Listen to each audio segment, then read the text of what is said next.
Welcome back, Blockchain Padawans. Episode 13 of the New Blocks is upon us. Kevin, welcome back to the show. Today we're going to be diving into the stable coins, but first we finally have some news that we can talk about, some topical topics to tackle. It's Elon and his buddies in China tanking the entire crypto market. Bitcoin, Ethereum, the whole kit and caboodle. We've been on a downward spiral in terms of prices, and it's been a lot of fun to observe the madness on social media, I have to admit, my friend. Yeah, it's been a little bit of a shit show there, hasn't it, bud? Yes. Yeah. So yesterday, Bitcoin's price was down like 25% on the week. ETH was down like 39% on the week. It's been fun to get another little dip under the belt. Some buy ops, definitely. This is really what crypto is like. Yeah. Everything, if you're just entering this market cycle and everything's just been going up and to the right, that's not really the vast majority of time spent holding crypto. It's a bumpy ride typically, and we're a bit overdue for a market correction. Yeah, definitely. I guess maybe didn't expect it to come under this specific set of circumstances. The reference to Elon is basically on news that Tesla is no longer accepting Bitcoin as payment to buy cars. That was a pretty short-lived little experiment. They still are hanging on to their 1.5 billion in Bitcoin holdings for now, but rumor has it, based on further tweets from Elon, next earnings report, we might see that Tesla has dumped a lot of that Bitcoin or even all of it. So who knows? He's all over the place because he tweeted. First it was that we're not taking Bitcoin anymore because Bitcoin is bad for the environment. News to him, apparently. We've all sort of, if you've been paying attention, that's what proof of stake and Ethereum is attempting to solve. But that was the first tweet, right? And then it was, he kind of hinted at like some other Twitter user was like, at first it was, maybe we sold everything. And then it was like, Tesla has diamond hands emojis. Sort of indicating. So he's just playing games to see what he can do. He teased as well that they're in talks about using other cryptos that use, I think, 0.01% of the energy supposedly the Bitcoin does, which I guess some folks did the math, and then Cardano spiked because they thought maybe that could be it. Obviously teasing Dogecoin. Maybe this is all just some big brain play for Elon to introduce their own cryptocurrency into the market, like a Tesla coin or something like that, and realizing, hey, we got to have launching in a bull market's not so good. Let's bring it back to a bear market, and we create a problem. We can solve it with this coin. It gets mass adoption. There you go, Kevin. Billionaire Elon can go to a trillionaire from a B to a T, baby. Here's why I don't like talking about price. At the end of the day, like if it was Elon that started this, or this news that like China banned Bitcoin again, which actually turned out to them just be reiterating a point that they made in 2017. So it was nothing new. It was like a retweet, essentially. This whole like the game that Elon's trying to play or not trying to play, of like seeing how manipulative he can be with market prices of stuff. He talks about Dogecoin and Doge goes up. He talks some shit on Bitcoin and Bitcoin goes down. Like there's probably something there. He's also just a part of a much larger narrative that exists in the world. I try not to get too caught up in it. I think of it similar to like keeping up with the Kardashians. It's like, I know that the price exists somewhere, but it's like I'm just gonna ignore that part of my brain and pretend I don't know about Kim Kardashian's life. There you go. Good analogy. Anyway, I like that. The reality aspect of cryptocurrency. But yeah, let's dive into the actual content, because today we're going to talk about something really relevant. And again, another little piece of the puzzle, this stack that we've been building, stable coins. You had to understand all the foundation up to this point to really get the grasp of stable coins. Again, congratulations for making it here to lucky number 13. But what are we really diving into today, Kevin? What's the problem that stable coins solve? Well, the problem that stablecoins solves is that you hold a bunch of crypto and the price drops 40% yesterday, and your wealth just dropped 40% yesterday. That might be fine for speculators, and technologists that are focused more, they're more open to risk, I guess. But it's not great for grandma's pension, right? If the Yeah. price of it goes down 40% in a week. And so like that's why we need stable coins at a high level. As again, I've mentioned this, but you know, US dollar is a very in-demand currency for good reason. It's a great medium of exchange. It's stable. You don't have to worry about the value collapsing overnight. And there's therefore global demand for US dollar. Well, up until crypto was born, you kind of really had to be part of the gated community of the walled garden of like people that are allowed to have like prestigious access to the US dollar. And with crypto and stablecoins, anyone that has access to the internet now has access to hold value in US dollar. Totally. And that definitely makes some sense. Very topical for the news that we were just mentioning, right? The volatility that we're experiencing in cryptocurrency. To us, it feels kind of normal because we understand that that's the ebb and flow of innovation in this crazy financial technology. We expect it to be a bumpy road. My parents look at that and go, I would be losing my gourd. I wouldn't be able to keep it together. The stress of watching that constant turnover in the market would drive me crazy. So I can see why this would be a more acceptable entry point. This idea of having like a stable cryptocurrency that you could always redeem for some sort of USD equivalent or some other currency that it's pegged to. Yeah. And so over time, there's been a bunch of different designs for how you build a stable coin. And so the purpose of this episode is really to just show off some of these high level experiments and show that, you know, there's a lot of different ways that you can create stability in crypto. And so the first broad set of buckets that stablecoins exist in are what are called collateralized and uncollateralized. So let's just start with collateralized first. Just as kind of a reminder, this term really just means like locking some value away in order to like take some loan out. Right. In stable coins, that means specifically locking at least $1 worth of value to be able to mint a new stable coin. Right. It's just like if you want a loan from the bank, they will generally ask, what do you have in collateral? And the more collateral you put up, generally the bigger loan that they'll give you because it's a risk assessment. If you default on the loan, then generally they can take whatever you put up for collateral. So the game theory of that creates this incentive structure where you probably don't want to lose your collateral. And as long as you keep paying the agreed upon to terms for the loan, none of your stuff is really ever in jeopardy. So it's like a pretty good balance of risk reward for both sides. Yeah. Yeah. Yeah. And within the collateralized bucket, there are two sub buckets. And it's really kind of a spectrum. So on the one side, you have centralized, collateralized stablecoins. So for this, the design of the stablecoin is for every US dollar that sits in a legacy financial system bank account, then one token is allowed to be minted. So a couple examples of this are Tether. This is a large currency, third largest market cap, about 58.5 billion. Tether exists today. This is also one of the oldest and most popular stablecoins. This was launched back in July 2014. But, you know, this requires trust in a third party. There is a company that holds all of that US dollar in the bank. And in order to interact with Tether, you have to trust that that company has the amount of money that exists in that bank.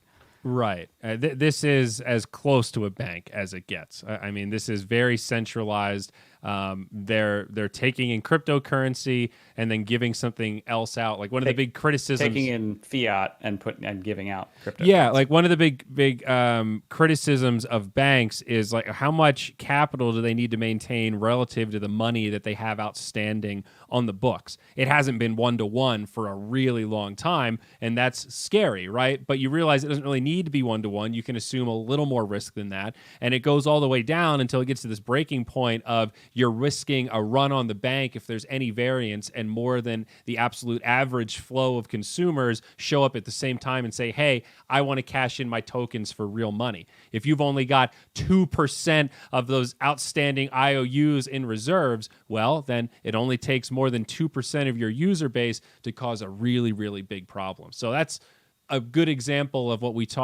we mean kind of when we say it's centralized and you have to trust this third party intermediary that holds everything. And it's up to them to decide what their reserve is. We don't even get a say. It's not like we have a vote on that or something. Yeah, I mean, and Tether in particular is over time has been one of the shadiest projects that I have seen in crypto, and it absolutely amazes me that it is still the third largest by market cap. So, what I mean by shady here. First, right off the bat, when they launched on their website, they said that they had $1 USD for every token, fully backed. They had recurring audits, and over the years, they yanked that off the website. They're like, oh, that's a detail that we don't need to show people. And so back in, even if you go to their homepage now, I was doing a little research here. They show their like official audit on the front page is from 2018 from some independent law firm where they said that they had 2.5 billion in the bank. But it specifically states that the above confirmation of bank and Tether balances should not be construed as the results of an audit and were conducted in accordance conducted in accordance with generally accepted auditing standards. Basically saying like, maybe there's some money in here. I'm not going to say. We kind of did the bare minimum of what you could call an audit. I see that there. And this has just continued. Like in January, they settled with the New York Attorney General for $18.5 million fine because they admitted that it wasn't fully backed. And they had, in March was they said that it was like 75% backed by cash and equivalents. By May, there was an audit that showed that it was 49% backed by an unspecified commercial paper, which isn't even US dollars. It's like an asset that can be quickly changed for US dollar, given some like company that exists and the risk that exists in that company. Nice and open-ended. Yeah, probably no room for trickery there. No, definitely. And if you're wondering, like, well, it could be US dollars, right? It could be, but if it were, they would say that because that is definitely better optics. That'd be a plus side. They had it on their site at the beginning, right? Yeah. Not great. Yeah. I don't give investment advice, but as an amateur life coach, I would recommend that you don't hold Tether because this is a legitimate concern. Like I could definitely see a scenario in the future, looking back at the history books at the Tether incident. Totally. And all it takes is knowledge that like someone walked away with a big portion of the money. Another thing that happened over the years, one of the countries that one of those bank accounts were in, the government, I forget, it was like Argentina or was it South American country? They just like took a bunch of the money out of it and like I forget why they said, but they just confiscated it. So it's like even if it is that they're not lying and that like all this exists, like you're still trusting all the governments and all the central intermediaries and Yeah, but luckily they're not the only one, right? Like you said, they're one of the oldest, 2014. Things were a little different back then. And some new guys have come along. The big one I've been seeing a lot is USDC. Yeah, and quick correction, Tether's the fourth largest. I said third. That's Binance. Fourth. But okay. Anyway, yes. USDC launched in 2019 by this company called Centre, which is a joint venture of a company, Circle, and Coinbase, which you may have heard of as the largest U.S. exchange. And generally seen as trustworthy. They have sort of like the backing of Coinbase, and like they exist in the United States. There's like some auditing there, and now Visa settles USDC on Ethereum. So like this is an example of a centralized, collateralized stablecoin that has achieved more trust. But like I think the important part for this section is that a collateralized, centralized stablecoin does not attempt to minimize trust or be decentralized at all. I mean, USDC was they blacklisted an address and froze like $100,000 at the request of law enforcement, and like they may have had every good reason for that. That's why all of the existing financial system exists where they have the ability to freeze money. But like we already have that, and to me, I think longer term we're moving to a place where you can have this concept of a credible neutrality, where there is just like money is a thing that doesn't have to require someone else holding it, and just like dollars cash, you can not have to ask for permission to use it. Okay, so similar, but also a bit different. Looks like we're improving here. Another collateralized one of these stable coins. How much further deeper down the rabbit hole can we go, buddy? Yeah, so now we head toward the more decentralized end of the spectrum. And so this aligns a bit more with the goals of crypto to minimize trust, minimize third parties, and just have a stable coin that exists that's pegged to the dollar that doesn't require an intermediary. So first example of this was DAI. It was created by MakerDAO. We talked about them in the DAOs episode. The way MakerDAO's protocol works is they give anyone the ability to mint DAI. And in order to mint DAI, you need to put $1.50's worth of value and lock it away in a smart contract. When version 1 of Maker came out, it was only specifically Ether. So you had to lock away $1.50's worth of Ether in a smart contract to mint one DAI. And with version 2, they introduced new assets, things like wrapped Bitcoin. Even other stable coins can now back DAI. So you're paying $1.50 to mint a coin that is like definitively worth $1. It's like a penny. You're paying 2 cents to make something that's worth 1 cent. Yeah, and it's done. It does that for safety, right? If it was just $1 worth of value, then in a flash crash like yesterday, suddenly people might lose trust in DAI if all of the collateral just evaporated and people weren't given enough time to re-collateralize their DAI. Then it's like not enough liquidity balance kind of thing. Like the bank so that isn't deep enough to. Oh, okay. So that extra 50% there, so that 150% backing, is a safety net. And there is this other kind of mechanism that exists where even if there was this like flash crash incident where the value of all the backing of DAI dropped so significantly and quickly, then there's this whole mechanism where the Maker MKR governance token exists as a backstop to DAI's value. We don't have enough time to get into that. But it's kind of like an insurance policy, basically. Yes. Yeah. Okay. Yeah. So that's one example. This is well used and pretty well trusted within DeFi. A lot of protocols are tying in into allowing people to use DAI. You can earn a lot of interest in DAI. It's pretty successful so far. And what's the market cap look like on this guy? 4.5 billion? Something like that? Yeah. So I mean it's pretty no good. Tether, but it's chugging along.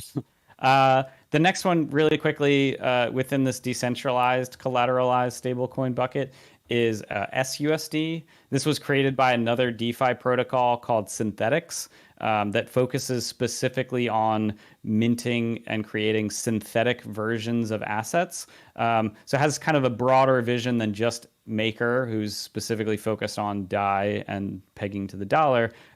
Synthetics has this like basket of additional synthetic assets that can be used to mint SUSD, which is their stablecoin. Gotcha. Okay, that makes some sense. Much smaller by market cap. It's like 220 million, like rank 250, something like that. Okay. So very small coin in comparison. Definitely. So that brings us to the second bucket.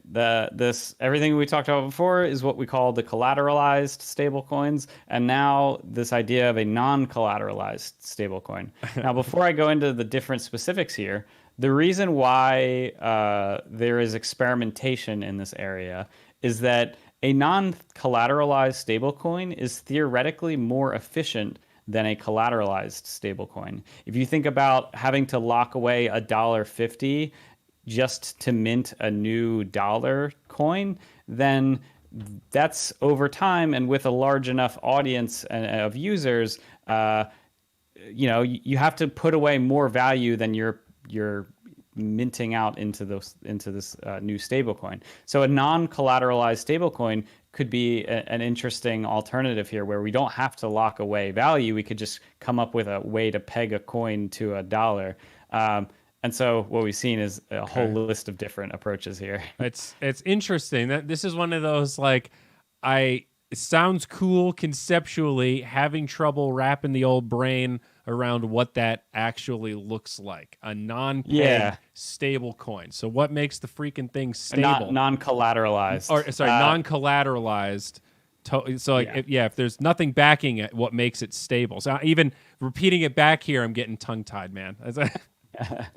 So, all right, the first instance of this that we saw, and again, all of this is like new exploratory experimentation territory.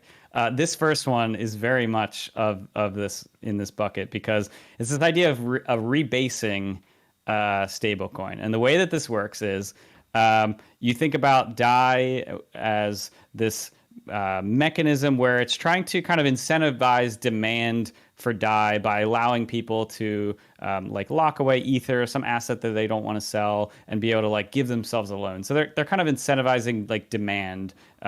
It doesn't care about market cap, basically, right? Right. It's all about pegging the value, but the market cap will just change. Like, it doesn't really care about supply or how many get minted, because it's backed by something. So you don't really have to think about what that limit is. It's limitless based on the limit of what it's pegged to, which is $1.50 USD for every dollar DAI that's made. Yeah. Yeah. Yes, exactly. Okay. So this alternative approach, this rebasing idea, the way this works is by not attempting to really like peg the value of you holding the token to a stable thing, like the way that the collateralized versions did this.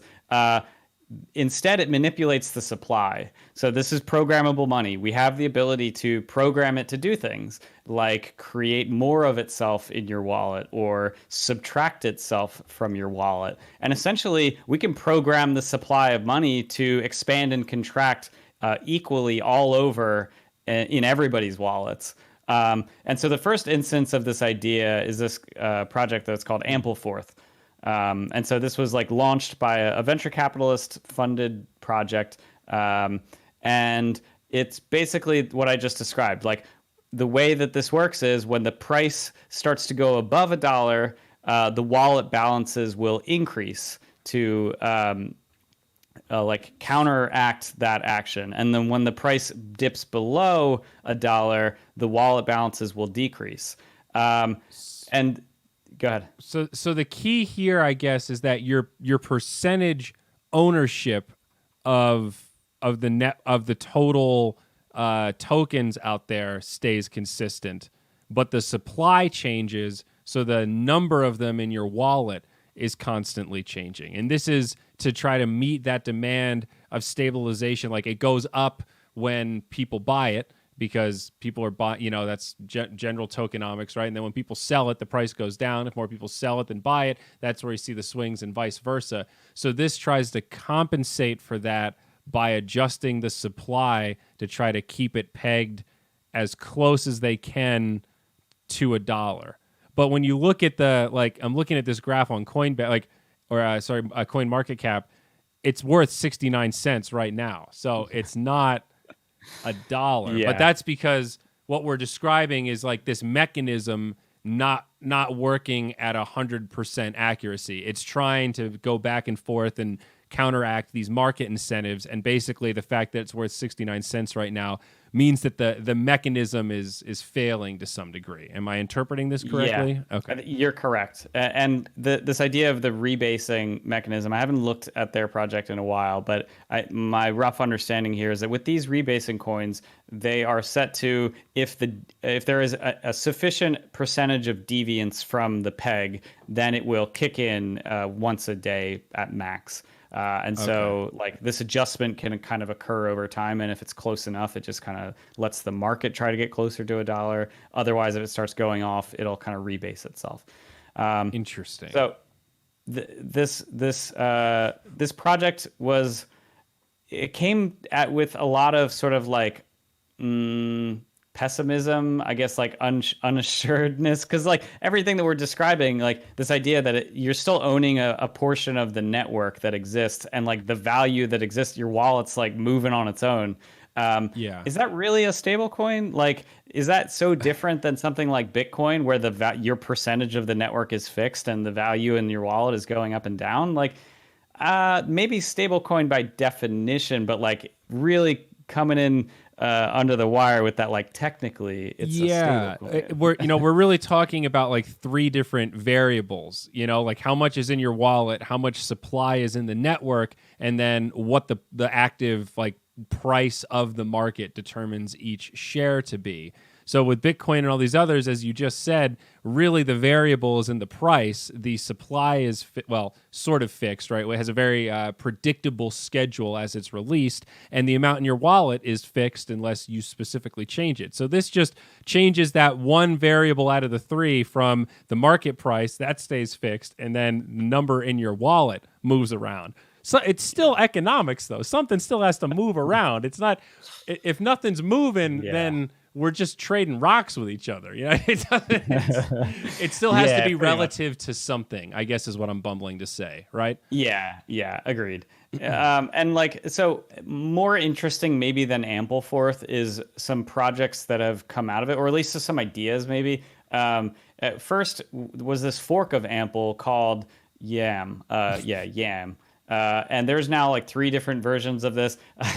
I remember this pretty clearly. I was like hanging out on a vacation in San Diego, and Yam V1 launched, and within like 24 hours, there was a critical bug in the code, and like it immediately just like failed right out the gate on day one. And so they like pushed a fix with V2, whatever. But more interestingly, it popularized this idea of a community fork. So Ample was this like VC funded project where the early stakeholders got to, mint themselves a good portion of the total supply of Ampleforth. And Yam, when it forked that, it just kicks all of that out of it. Right, it's now sort of what later was a term that was eventually used for sort of this idea. Is kind of like, it's closer to a fair launch, where it's like maybe there's an interesting idea here, but there's already some centralization of the total supply that has occurred. If we want this to like be a successful project, we want to remove as much of that as possible. That introduces this kind of idea of a community fork. Okay. There's some value there. Yeah. I see what you're getting at. Yeah. So tell me about these algorithmic incentive-based stable coins, because now we're really starting to get into like this deep nether of philosophical pegging here that I've just never experienced. I mean, when it comes to the rebasing, I don't know that you want to experience that pegging because like rebasing coins, that's like step one. So algorithmic incentive-based stablecoins are basically this idea of trying to maintain stability of this $1 peg, but by doing this through incentive mechanisms to reward actors that are trying to promote stability within the protocol. And so what I mean by that is if the peg slips above or below $1, it creates this arbitrage opportunity for holders of the token to go make money in the act of repegging the value of the currency to $1. So if it starts to slip one way or the other, they can go either like mint new tokens or burn old tokens and be rewarded for that activity with new value. So, and for those that aren't aware, like arbitrage is this idea that let's say you have two exchanges, exchange A and exchange B, right? Both of them have their own pulse on the network of transactions and have a slightly different offering of the real-time price in which you can buy anything. And this is a concept that isn't unique to crypto. It exists in regular financial worlds as well. Anything that has exchanges, all different exchanges. Well, and this is also what people talk about with different currencies, like people that utilize international arbitrage. If you can trade very quickly, someone that might be offering you, $1.05 per euro instead of $1.10 somewhere else, well, there's a little profit margin in between there. And if you have a lot of dollars, that 5 cents on each dollar adds up to be a substantial amount of money for basically just making a trade that abuses this lag time or difference in analysis of the market. So that's a great example or description. Not particularly complicated, but it definitely applies to crypto. And the fact that all this is digital means that there are situations where the speed is such that arbitrage can be a really effective way to make some money. Yeah, and in this case, it can be put toward keeping a token pegged to $1. So the one of the first examples of this is called empty set dollar. The idea of empty set is it's like, oh, it's not collateralized by anything. It's just empty, but it pegged to $1. If you pull up that price chart, you'll see that didn't turn out to be the case. This was not a successful project. It's 71 cents right now. That's not $1. No, it's 71. I thought it was even less. I'm sorry, 7. Oh my gosh, 7. There's yes, a zero yes. there. It's, yeah, 0.071 cents. Oh my gosh. Okay. People got really excited about this project when it came out. The value spiked up to $15, which again, if you're buying a dollar pegged stablecoin for $15, or no, $1.50, $1.50, $1.50, that's better. Yes. Yeah, knowing that the goal is to like eventually approach $1, it's a little scary territory. But yeah, even $1.50 scary, dude. That's a 50% margin difference. That's I don't know. That's pretty wide. Yeah, knowing that the goal is to get your $1.50 down to $1 is a scary trade, though. Yeah, totally. Yeah, so it lasted roughly around $1 for like 3 months, and then it just lost its peg in January of 2021. Okay. Yeah, next one here, maybe a little more interesting. So it's Fee or Fi, F-E-I is the token. I forget how to pronounce it. This launched in April. It claims to be a more capital efficient, has a more fair distribution, and is more decentralized. I really haven't taken the time to learn about how these two projects differentiate. I just know that they kind of fall under this umbrella. And yeah, I mean, so far it's done better than empty set dollar. Yeah, it's at 98 cents at least. I also just realized this website has a dark mode that I wish I'd been using this whole time. Yeah. So sorry, not sorry, YouTube watchers. Anyway. Yeah. So anyway, just another example of one of these new experiments. That brings us to the last bucket of non-collateralized stable coins that we're going to talk about today. Okay. These are the non-pegged ones, right? I jumped ahead earlier. This is non. No. The non-pegged is now the final bucket that we're going to talk about. Previously, we were just talking about algorithmic incentive based. Right. Okay. Yeah. So now that brings us to non-pegged stablecoins. And first, we'll talk about this from a philosophical perspective. Everything that we just talked about, this whole idea of stablecoins, you could really define them as pegged coins because the goal is to peg them to a US dollar. So an alternative here is to think about stability in again, a more philosophical perspective, and think that maybe there's someday an alternative stable coin that isn't specifically just pegged to a fiat currency. Maybe it's philosophically just this value, this token that like attempts to kind of keep its peg stabilized around whatever environment variables we put into that. In the case of this one example here, Rye, it uses what's called a redemption rate to adjust its stability. That you can kind of think of this a little similar to this incentive-based idea here, where the goal here is to keep the value of the token pegged to the redemption, keep the redemption rate stable with the value, and change the redemption rate when the value starts to unpeg. This particular token started at $3.14 because pi is cool and because they needed a starting point based Arbitrary in in nature, so might as well pick a yes. cool number. Okay. Yep. And it's And at it's right now 303, right? yeah. Okay. Yeah, and so roughly stable. This sort of begs the question of like, what exactly is like, what does this look like long term? Is this like we have this sort of like idea of this algorithm that like changes to incentivize different people to keep things roughly around this like target price. And to be honest, like I don't know. I think a lot of this is just so new. This came out just a couple months ago. But I think what interests me more about this particular implementation of it is this idea of us maybe trying to move toward a world where we could have stable coins that exist separately from fiat financial systems.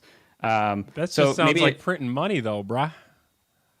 It does, right? That's essentially what we're talking about here. But We're talking we're also about doing money that anyway all the time. So is it really that different? Man, I'm There's an baking my important brain into a distinction. noodle. There's an important distinction that exists. When you print money and hand it out to your friends, that isn't going to be a great system long term. When you print money in a way that it is no one has this elevated privilege over other people, and anyone can print money by just minting it, whether you're putting value into it through collateralized. You're arguing for systems. That's what I'm hearing. Yes. One is money printer go, and the other one is, hey, we're going to print some money, but in these controlled variables, under these circumstances, with these people, and it's fair under these rules. Yes. Gotcha. And Okay. in particular, Rye's goal here, their specific wording is that they are trying to minimize governance, and specifically human governance, as much as possible, because they believe that human discretion is what makes assets coercible, and therefore unstable long term. And like there's a little bit of validity to that statement. Okay. Like a the US purely algorithmic stable coin. Sort of what DAI is, but they're trying to take it to like the next level with no collateral. That's okay. All right. That's a big target, but I respect the game. That's that's a cool philosophical idea. I see some of the value.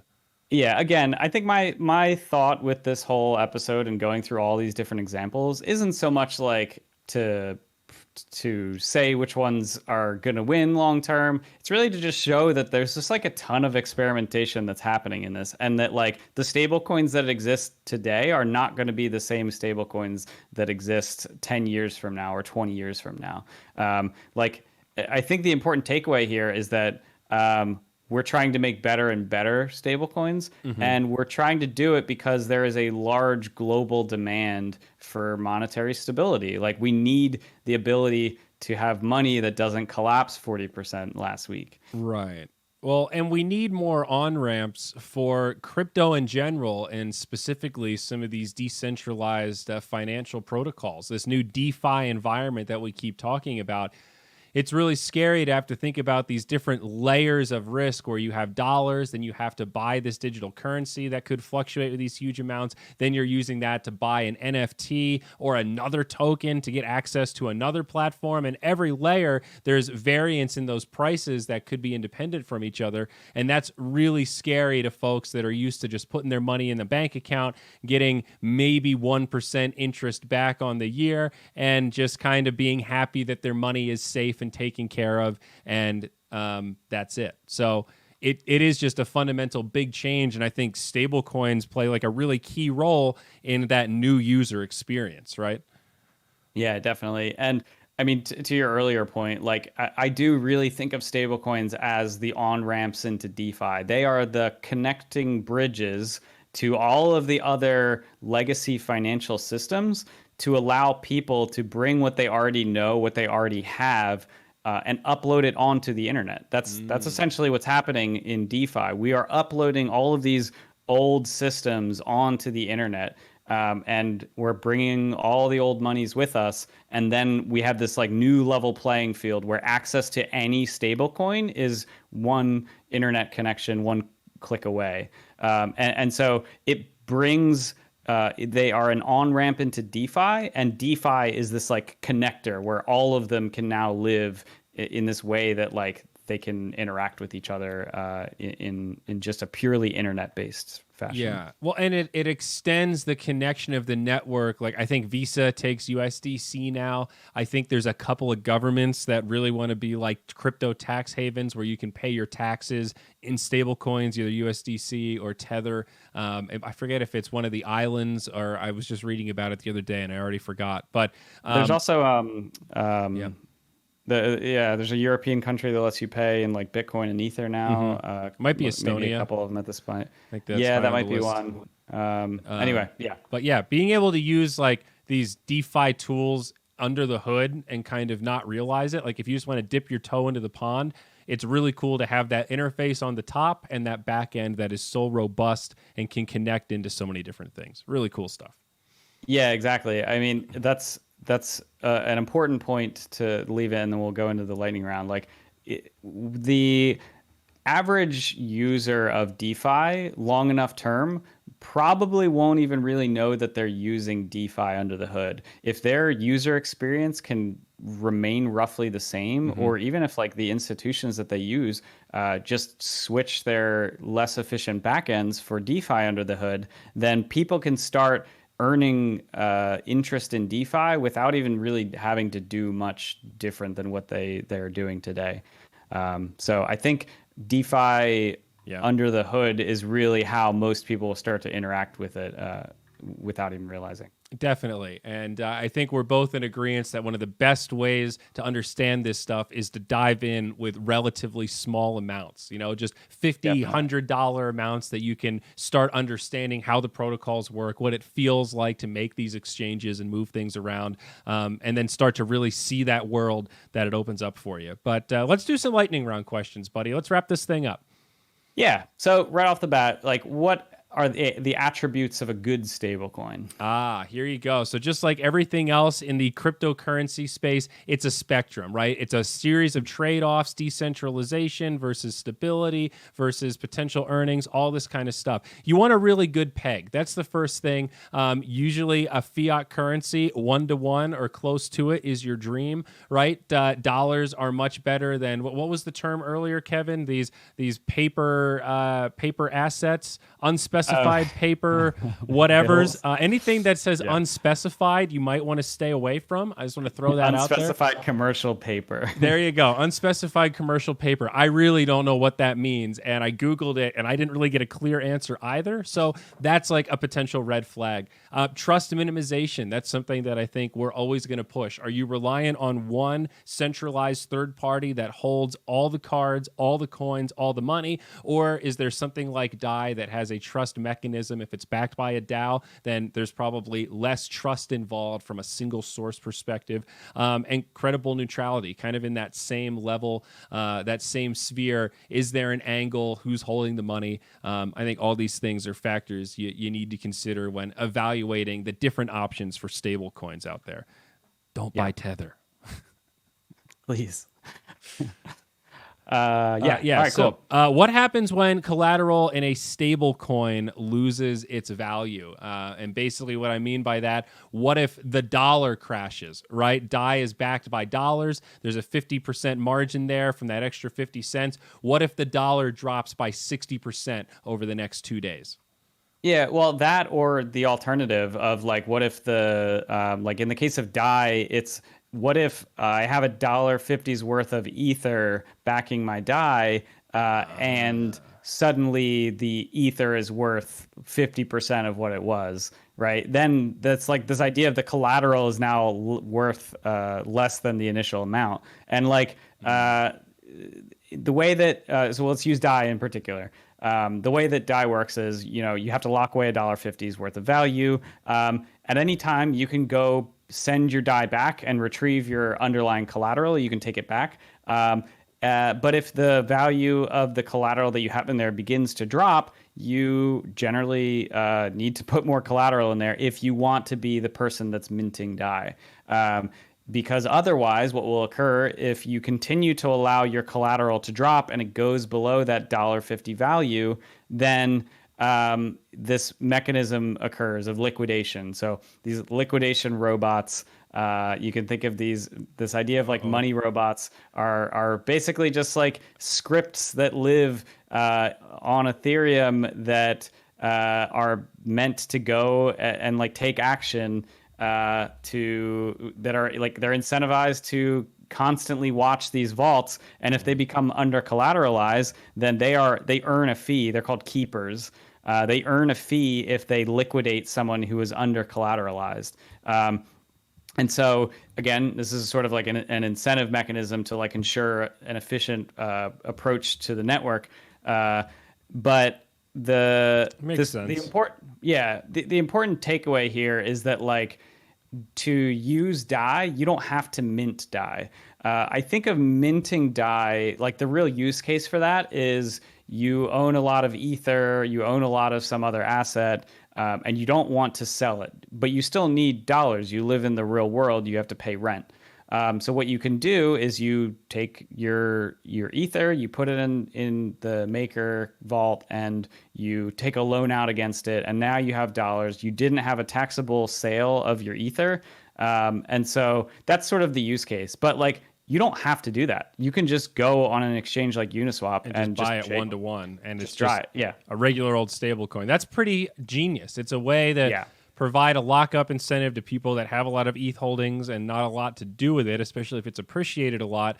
And it creates a really stable coin for consumers that has a really pretty, 50% is a pretty safe margin for holdings, because that's also cost averaged of whenever people mint DAI, right? So it's not just the current price, it's over time, and that averages out to be probably a pretty safe holding. I guess it hasn't failed yet, right? So they're doing something right. Yeah, exactly. I mean, like, it has maintained its peg very well over time. So this idea I mentioned earlier is that like if there is this sort of like cataclysmic event, then the value of the MKR token is a final backstop. We haven't even had that happen yet. Okay. That's something. Yeah. It's at this point, it's still a bit theoretical. Or I mean, the code's there, but yeah. Anyway, cool. So next question here. Can anybody just make a stable coin? I was thinking about this earlier. Like, I first had trouble wrapping my brain around stable coins because of this idea, aren't we just like printing money? And then, I understood a lot of them are collateralized, so that sort of makes sense. It's a transfer of value, not just a creation of value. But we know how easy it is to create like ERC20 tokens. We've seen this meme coin craze, the stupid Shiba Inu coins and stuff. Can you just make a stable coin the same way that we could make, cat coin or butt coin or whatever other coin we want just by copy and pasting some code? So yeah, theoretically, anyone can fork any of these, right? We saw Yam was just this fork of Ampleforth. You can go create your own fork of DAI. The important thing here is that like these are real like live systems that require incentive mechanisms. They require users. They require capital.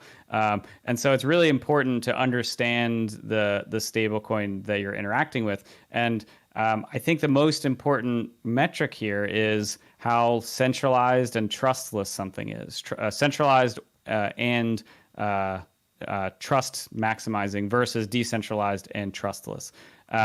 And, Tether essentially can do this, right? They are doing this to a degree. They are printing money that is not pegged by real, or that is not collateralized by real US dollars. And because it is in this like closed door black box system called legacy financial system, you and I can't go see that they have that money there. You can have a bot that exists that scans DAI and looks at the code of DAI and sees that at any given point there is always $1.50's worth of crypto that backs DAI. Right. So it's designed to not be a black box, like it from its inception. So that just gives it this inherent value. I had somebody sorry to interrupt, but I had somebody ask me the other day, like, you say it's transparent, but does anybody actually look and check the numbers? And it was hard for me to frame the the conversation. They're like, well, I haven't checked the numbers, but when a system is designed to be explicitly transparent, like in every aspect of it, it becomes very easy for people that are so inclined to check the numbers to do so. So that's how it becomes like this decentralized sort of Twitch chat type activity where a lot of different people are checking different parts in different moments. And because it's so transparent by design, it's easy to do that. It's a different sort of environment than working in an environment where it's all black boxes and we only get to see quarterly statements that they're required by law to give us. It's just a fundamentally different framing of how to do this stuff. Yeah, it's an entirely different game theoretical world that now exists, right? Yes. It's like, I liken that argument to that episode of It's Always Sunny where Mac is trying to argue that evolution is not real. And he's like, I think Dennis is like, well, there's like fossil records and there's like texts and volumes of data. And Mac's like, but have you looked at this data yourself? Have you seen these fossil records yourself? It's like, no, but there's an entire like world separation of facts and like of just like ability to go see these things versus just like believing in faith that you know evolution's not real or that Tether has $1 in the bank account for every dollar that they have in Tether. And it's not to say we'll always get it right, but at least it's out there for all of us to see. So anyway. So final question here. What about coins that are pegged to something else like ETH or BTC?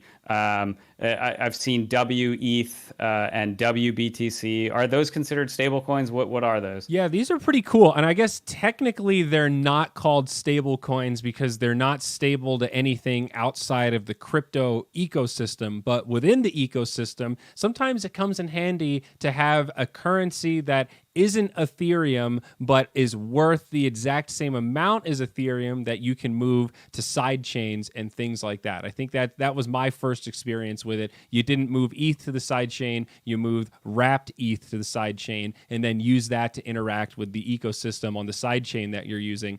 And the advantage of that, I guess, is wrapped ETH can do things that regular ETH can't, but you can interact in such a way with the sidechain that it's lower risk. It's the same general concept of stable coins where I know that my ETH is equal, whatever ETH is equal to. I don't have to assume another layer of volatility by going dollar to ETH to another token to sidechain. It removes one layer of risk from that whole equation. Did I get that right? Yeah. It's really a separation in terminology here. Like it is essentially wrapped Bitcoin is like pegged to Bitcoin. But I think that the separation in terminology is just like wrapped versus pegged. Pegged is used for like stable coins, meaning like the value is stable. Whereas like wrapped Bitcoin or wrapped Ether is this like wrapper that exists on top of one Ether or one Bitcoin. It is worth noting that, again, these are not created equally. When you wrap Ether, it exists in a smart contract, and you can, at any time, you can put one ETH in and it gives you out one wrapped Ether. Mm-hmm. You can take one wrapped Ether, put it in, and it gives you out one Ether. You can do this all on your own. With wrapped Bitcoin, you have to go through a central intermediary where you give them your Bitcoin in the meat space world, and you have to trust that they're not going to walk away with that Bitcoin. Yeah. And again, like this is another one of the downsides of Bitcoin being on its own shitty little old network. In order for Bitcoin to interact with DeFi, you have to start trusting third parties again. And that it's not the name of the game. Yeah, not to open a can of worms, but that might be one of the limitations of Bitcoin, my friend. So maybe that's a good place to park it here. Folks, this was a longer episode, but I think we got through a lot of really good stuff. I had a couple people asking me when we were going to do the episode on stable coins, and I'm glad it ended up being so timely with stuff that's going on in the market. Kevin, it's always a pleasure, man. Always looking forward to the next episode, and we still have so much in the pipeline. Remember that none of this is financial advice, and that you can find all of these podcasts on ZyoriTV /TheNewBlocks. You can find us on Spotify, iTunes, as well as probably right here on YouTube where most of you watch. We appreciate all your love. Give us a comment, give us a like, give us a follow. It means the world. We'll catch you next time on the New Blocks. Thanks, y'all.